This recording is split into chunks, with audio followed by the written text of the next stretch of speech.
Orang Kristen, tinjauan komprehensif tentang identitas Alkitabiah, keangkatan ilahi, dan dinamika doa, bagian 3, label Kristen adalah salah satu identitas yang paling banyak digunakan dan sering disalahpahami di dunia. Bagi sebagian orang, istilah ini menunjukkan warisan budaya atau etnis. Bagi yang lain, ini menyiratkan sistem nilai moral atau pola kehadiran beragama. Namun, bahan sumber asli untuk iman tersebut, Alkitab, menyajikan definisi yang jauh lebih radikal dan transformatif. Menjadi seorang Kristen berarti mengalami pergeseran fundamental dalam identitas, hubungan, dan tujuan yang berakar pada hubungan dinamis dengan pribadi Yesus Kristus. Video ini akan mengeksplorasi permadani Alkitabiah yang kaya tentang apa artinya menjadi seorang Kristen, dari langkah-langkah awal iman hingga hak-hak istimewa menjadi anak Allah dan komunikasi intim yang mendefinisikan hubungan tersebut. Bagian 3, percakapan keluarga. Doa dalam kehendak Allah. Hubungan bapa anak yang terjalin melalui adopsi membentuk konteks mendasar untuk memahami janji-janji Alkitab tentang doa. Allah bukanlah mesin penjajah otomatis surgawi atau kekuatan yang berubah-ubah untuk dimanipulasi. Dia adalah Bapa yang bijaksana dan pengasih yang mengundang anak-anaknya ke dalam dialog. Janji-janji yang luar biasa. Kitab suci membuat janji yang sangat luas mengenai doa. Yohanes 14 ayat 13-14. Dan apa juga yang kamu minta dalam namaku, aku akan melakukannya. Jikalau kamu meminta sesuatu kepadaku dalam namaku, aku akan melakukannya. Yohanes 15 ayat 7. Jikalau kamu tinggal di dalam aku dan firmanku tinggal di dalam kamu, mintalah apa saja yang kamu kehendaki, dan kamu akan menerimanya. Matius 7 ayat 7-8. Mintalah, maka akan diberikan kepadamu. Carilah, maka kamu akan mendapat. Ketoklah, maka pintu akan dibukakan bagimu. Jika dipisahkan, ayat-ayat ini seolah-olah menawarkan kekuatan tanpa batas. Namun, makna sejatinya terbuka melalui konteks Alkitabiah langsung dan lebih luas yang mengungkapkan karakter Allah yang membuat janji-janji ini.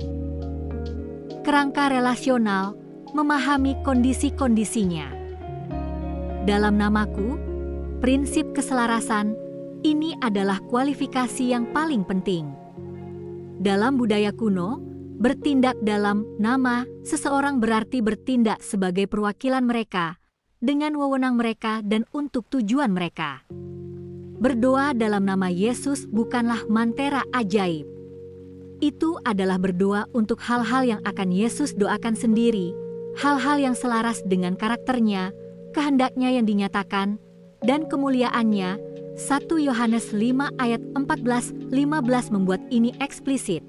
Dan inilah keberanian percaya kita kepadanya, yaitu bahwa Ia mengabulkan doa kita, jikalau kita meminta sesuatu kepadanya sesuai dengan kehendaknya. Dan jikalau kita tahu bahwa Ia mengabulkan apa saja yang kita minta, maka kita juga tahu bahwa kita telah memperoleh segala sesuatu yang telah kita minta kepadanya. Tujuan akhir doa bukanlah untuk melaksanakan kehendak kita di surga, tetapi untuk melaksanakan kehendak Allah di bumi. Jikalau kamu tinggal di dalam aku, prinsip tinggal, janji Yohanes 15 ayat 7 didahului oleh perintah untuk tinggal atau bersama di dalam Kristus. Ini berbicara tentang kehidupan hubungan yang intim, persekutuan yang berkelanjutan, dan kepercayaan yang taat. Sebagaimana cabang mengambil kehidupan dari pokok anggur, seorang percaya yang tinggal di dalam Kristus memiliki keinginan, motif, dan doa-doa mereka yang secara progresif dibentuk dan dimurnikan oleh hubungan itu. Doa-doa yang mengalir dari hati yang tinggal di dalam Dia jauh lebih mungkin sejalan dengan kehendak Allah. Kebaikan Bapa, prinsip kebijaksanaan, Allah bereaksi sebagai Bapa yang bijaksana, bukan kakek nenek yang memanjakan. Dia menyaring setiap permohonan melalui pengetahuan dan kasih-Nya yang sempurna. Matius 7 ayat 9-11 segera mengikuti bagian, mintalah dan carilah. Adakah seorang dari kamu yang memberi batu kepada anaknya, jika ia meminta roti?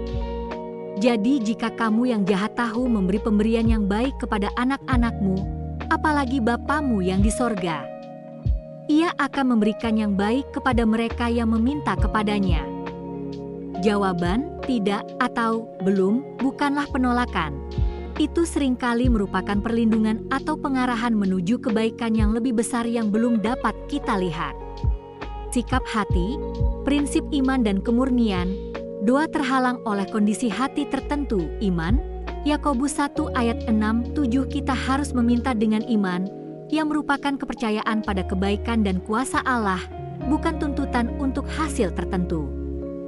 Keraguan di sini bukanlah kekeliruan sesaat, tetapi ketidakpercayaan yang menetap terhadap karakter Allah. Dosa yang tidak diakui, Mazmur 66:18 dosa yang terus-menerus dan disayangi membangun penghalang dalam hubungan kita dengan Allah yang kudus. Motif yang salah, Yakobus 4:3 doa yang hanya bertujuan untuk memuaskan kesenangan egois tidak akan dijawab. Respon 3 lipat dari Allah yang mengasihi. Oleh karena itu, Allah selalu mendengar doa anak-anaknya dan Dia selalu menjawab. Namun, jawabannya beragam. Ya, ketika sebuah permohonan selaras sempurna dengan kehendak dan waktunya, Dia mengabulkannya, seringkali dengan cara yang melampaui harapan kita, tidak. Ketika sebuah permohonan berada di luar kehendaknya atau pada akhirnya akan membawa bahaya, Dia dengan penuh kasih menolaknya. Penolakan ini adalah tindakan perlindungan, seperti seorang ayah yang menolak memberikan ular berbisa kepada anaknya. Tunggu, ketika waktunya tidak tepat atau kita membutuhkan pertumbuhan rohani lebih lanjut untuk mengelola jawaban itu dengan baik, Allah meminta kita untuk menunggu, menumbuhkan dalam diri kita kebajikan kesabaran, kepercayaan, dan ketergantungan. Kesimpulan, potret Alkitabiah tentang seorang Kristen adalah kaya, dinamis, dan sangat relasional. Ini dimulai dengan pertemuan transformatif dengan Yesus Kristus yang mengarah pada identitas baru yang didirikan atas iman, pertobatan, dan kelahiran kembali.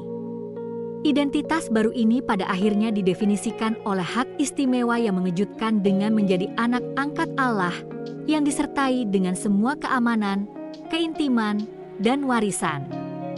Dari hubungan ini mengalirlah praktik doa, bukan sebagai alat untuk manipulasi kosmik, tetapi sebagai percakapan penuh kepercayaan seorang anak dengan Bapa yang bijaksana dan pengasih, yakin bahwa Dia selalu mendengar dan selalu merespons sesuai dengan kehendaknya yang sempurna dan kasih-Nya yang tak terbatas.